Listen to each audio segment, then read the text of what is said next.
আমি যখন রুমে ঘুমিয়েছিলাম তখন হঠাৎ মনে হলো আমার রুমের ভিতর কেউ আসলো। আমি সেটা বুঝতে পারলাম, কিন্তু আমি ঘুমের ভান করে শুয়েছিলাম, আমার কাছে কি চায় সেটা জানার জন্য। তারপর লোকটি আমার রুমে ঢুকে আস্তে আস্তে আমার বিছানায় এসে বসল। তারপর আমার কাপড় সরিয়ে দিল। তারপর বন্ধুরা আমার সাথে কি হয়েছিল তা শুনলে তোমাদের মাথা গরম হয়ে যাবে। তাহলে কথা না বাড়িয়ে মূল বিষয়টা শুরু করি। বিয়ের পর সংসার নিয়ে এতই ব্যস্ত হয়ে পড়েছিলাম, অনার্স ও কমপ্লিট করে উঠতে পারিনি।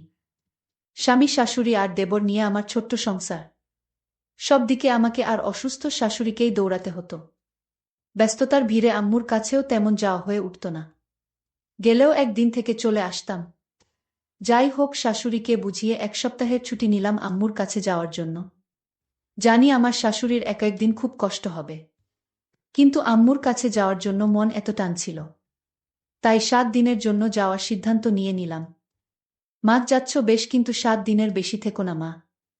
আমিস মা বলতে হবে না আমাকে, আমিও বুঝি সব।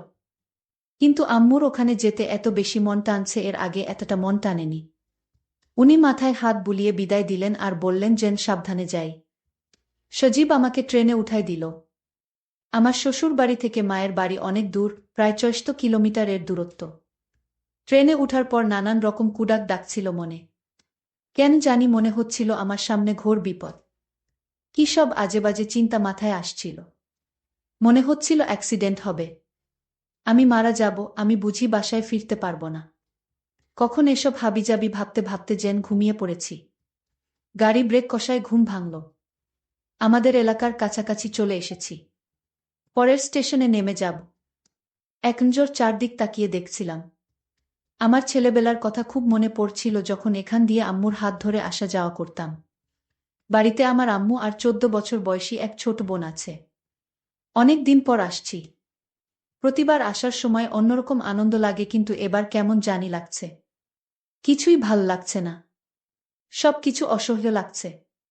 চিন্তায় ভাটা পড়ল। ট্রেন থেকে নামার সময় হয়েছে। ট্রলি এক হাতে আর অন্য হাতে সাইড ব্যাগ নিয়ে হাঁটা শুরু করলাম অটো স্ট্যান্ডের দিকে। অটোতে উঠলাম, গন্তব্যস্থানের কথা বলতেই লোকটা কেমন চমকে উঠল। অটোওয়ালা আপা, সন্ধ্যা নেমে আসছে, তার উপর আপনি একা। ওই এলাকা এখন খুব বিপজ্জনক। এখন ওই এলাকায় ঢুকলে আমার ফিরতে রাত হয়ে যাবে। আমি ওই এলাকার ভেতর ঢুকব না। ওই এলাকার আগেই আপনাকে নামিয়ে দেব। আমিস কি সব আবোলতাবোল বলছেন? কিসের বিপদ? কই, আমি তো এরকম কিছুই শুনিনি। আমার আম্মু তো ফোনে আমায় এমন কিছু বলেনি। আপনার মাথা ঠিক আছে তো? অটোওয়ালা বলল, আপনাকে কেন বলছি গেলেই জানবেন। ওই এলাকায় খারাপ ফুলাইপান আছে। সন্ধ্যার পর পথে যাকেই পায় তাকেই ধরে নিয়ে যায়। তাই এখানে কেউ রাতে ঘর থেকে বের হয় না। অত কিছু বুঝি না, লাখ টাকা দিলেও এলাকায় যাব না। অনেক রাত হয়ে যাবে, সন্ধ্যার আগে ফিরতে হলে আপনাকে মাঝপথেই নামতে হবে। এদিক ওদিক তাকিয়ে দেখি আর কোন অটো নেই, কোনো রিকশাও নেই। সন্ধ্যা হতেও প্রায় ঘণ্টাখানেক বাকি। নিরুপায় হয়ে অটোতে উঠেই বসলাম ওনার শর্ত মেনে। অটোওয়ালা কথামত আমাকে মাঝপথে নামিয়ে দিল। বাধ্য হয়ে হাঁটা শুরু করলাম। সত্যি তো, রাস্তা একটা কাকপক্ষী পর্যন্ত নেই। আছে শুধু প্যাঁচার ডাক, থেকে থেকে দূর হতে কুকুরের ঘেউ ঘেউ আওয়াজ ভেসে আসে। ছোটবেলায় আঙ্কেলের সাথে মেলায় যেতাম। মেলা থেকে ফিরতে বেশ রাত হতো। তখনও দেখেছি কত মানুষের আনাগোনা। এরকম নীরব কখনো দেখিনি, সত্যি মনে হচ্ছে কোনো পরিত্যক্ত এলাকায় ঢুকে পড়েছি। এ এলাকায় যে মানুষ বসবাস করে তা বোঝার উপায় নেই। অনেকক্ষণ ধরে হেঁটে ক্লান্ত হয়ে পড়েছি। কিন্তু লোকটার কথাই ঠিক, এই এলাকার কেউ বের হয় না। কুছ তো গাড়বার হ্যায়। কিন্তু আম্মু আমায় কিছুই বলেনি এ ব্যাপারে। এমনকি আম্মু জানে আমি আসব। ফিরতে দেরি হচ্ছে, কিন্তু আম্মু তো টেনশন করছেন। মাঝে একবার ফোন দিয়েছিল।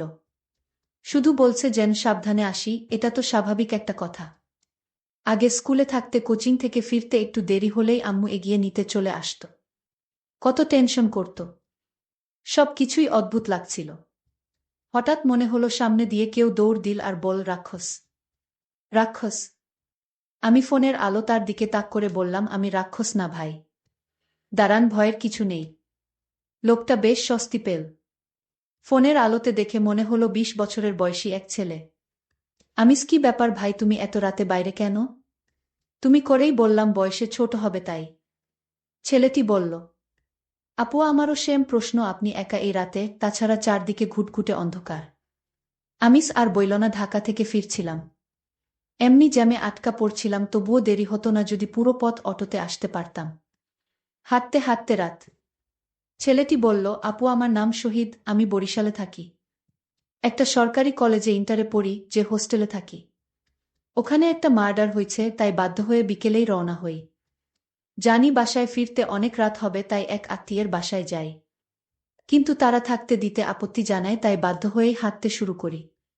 আপনাকে আরও আগেই দেখেছি পেছন থেকে, কিন্তু ভয় করছিল যে আপনিই সেই বাজে কিছু কিনা।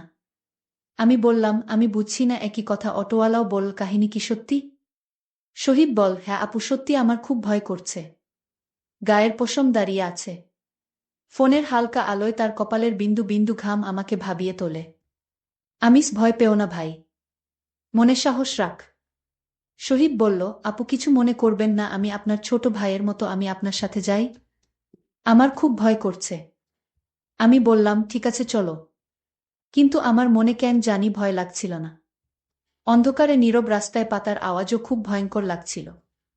নিজেদের নিঃশ্বাসের শব্দ শোনা যাচ্ছিল।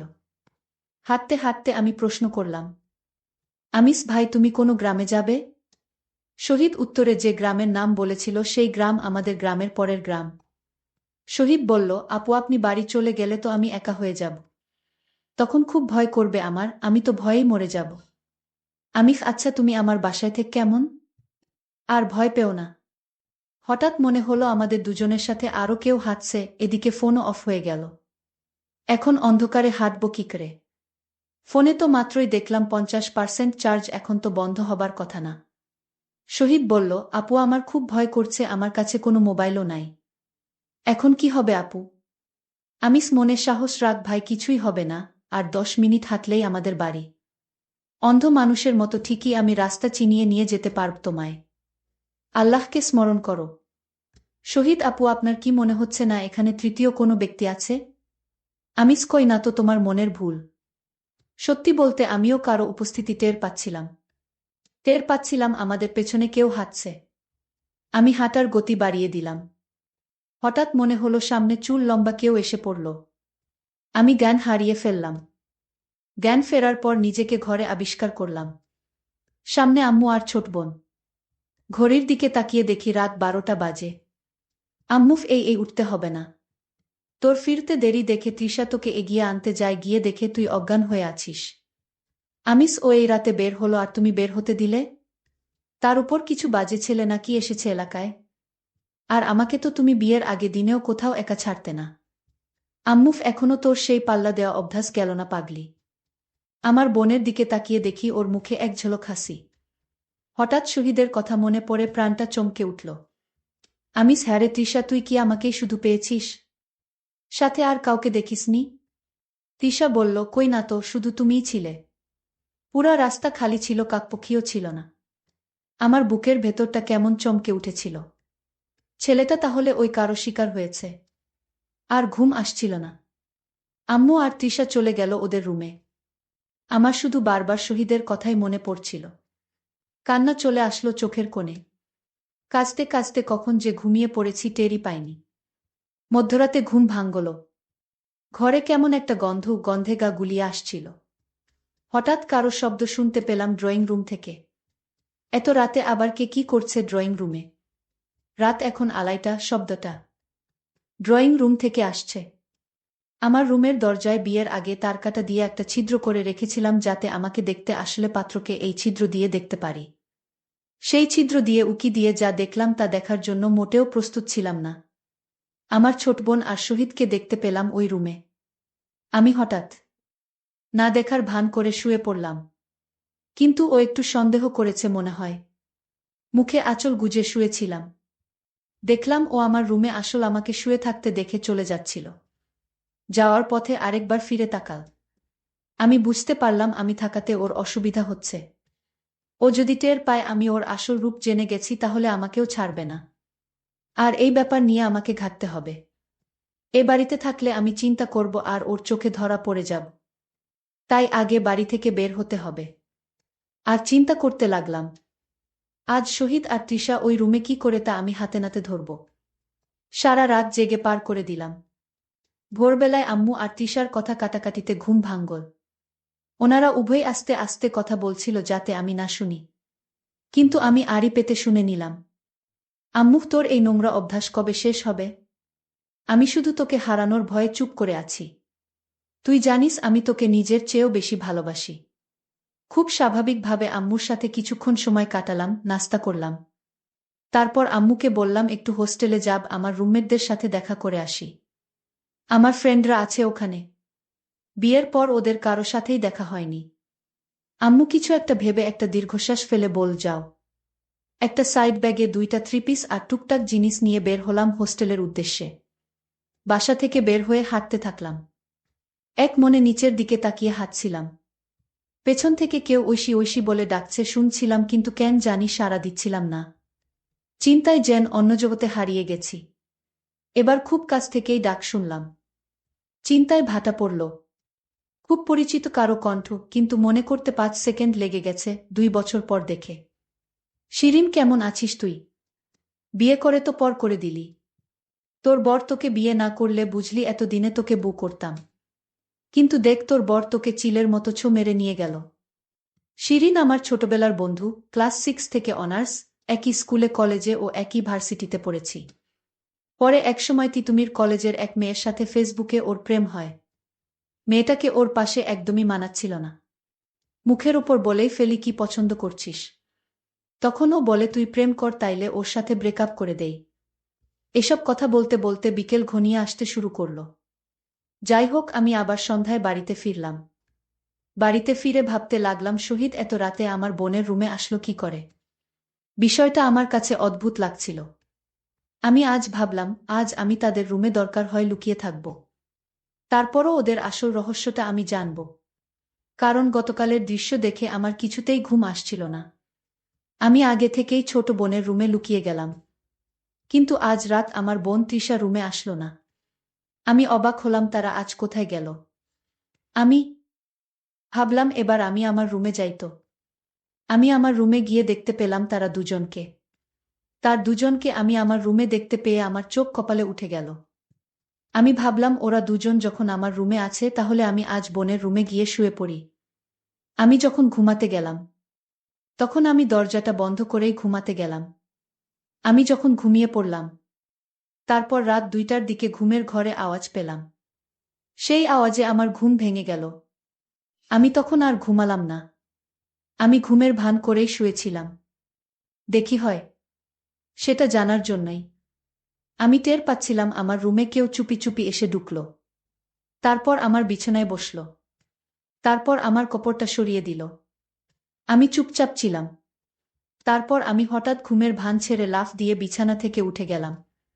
আর বলতে লাগলাম, কে কে তুমি? আমি দেখলাম সেটা আর কেউ না, আমার ছোট বোন। আমি তার চোখের দিকে তাকালাম। দেখলাম সেটা মানুষের চোখ না। সেটা আমার কাছে মনে হচ্ছে কোনো ভূতের চোখ। আমি চিৎকার দিলাম। মা তখন আমার রুমে হাজির। আমার মা বলল, কি হয়েছে তোর? আমি বললাম, আমার বোন এরকম করছে কেন? তার চোখ তো মানুষের মনে হচ্ছে না। মা তখন বলল, তুই যা দেখেছিস তাই সত্য। এটা তোর স্বাভাবিক বোন না। আমাদের মতো স্বাভাবিক মানুষ না। তোর বোন ঠিক আছে, কিন্তু সে রাক্ষস।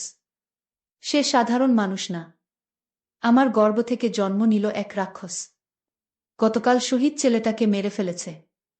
আজ তোকেও মারতে এসেছিল। কিন্তু তুই তো ওর বড় বোন, তাই তোকে মারবে না। মায়ের কথা শুনে আমার চোখ দিয়ে পানি ঝরছিল। আজকের মতো এখানেই শেষ করলাম। গল্পটি যদি ভালো লাগে তাহলে অবশ্যই চ্যানেলটি সাবস্ক্রাইব করে পাশে থাকবেন। ধন্যবাদ।